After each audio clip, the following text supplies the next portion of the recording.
Dr. Mohamed Hamisi na naitwa Dr. Mohamed Hamisi kutoka tawi la Simba Royal Fans. Kwenye mkutano wa leo, kipi ambacho rasmi au unaondoka nacho kama mwanachama kutokana na mkutano uliofanyika siku ya leo? Leo kwanza viongozi wametukosea.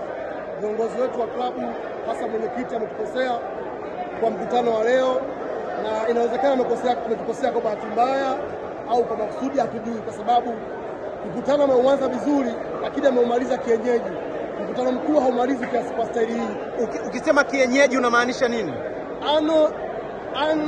General meeting maana yake ni participatory ya 100% ya wanachama na high table, meza kuu, kwa zile agenda ambazo zimekuwa addressed, ili kila agenda ichakatwe kwa meza kuu na wanachama, kwa kila mmoja kutoa maoni yake na mawazo yake, kubaliana na hiyo au kulikataa. Tukikubali kwa ajili ya Simba, na tulikataa kwa ajili ya mafanikio au maslahi ya Simba.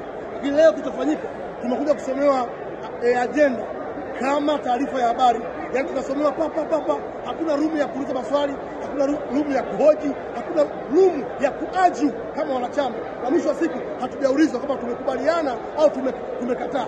Mwisho wa siku, baada ya kusomewa hizi agenda za mapendekezo ya maboresho ya katiba mpya, amefunga mkutano bila kutuuliza wana klabu yetu ambao ni wanachama kama mmepitisha hayo ndio kwa ajili ya klabu yenu kwa mafanikio yenu au hapana kwa ajili ya maslahi ya klabu yenu, sio maslahi ya mtu. Hajafanya hivyo.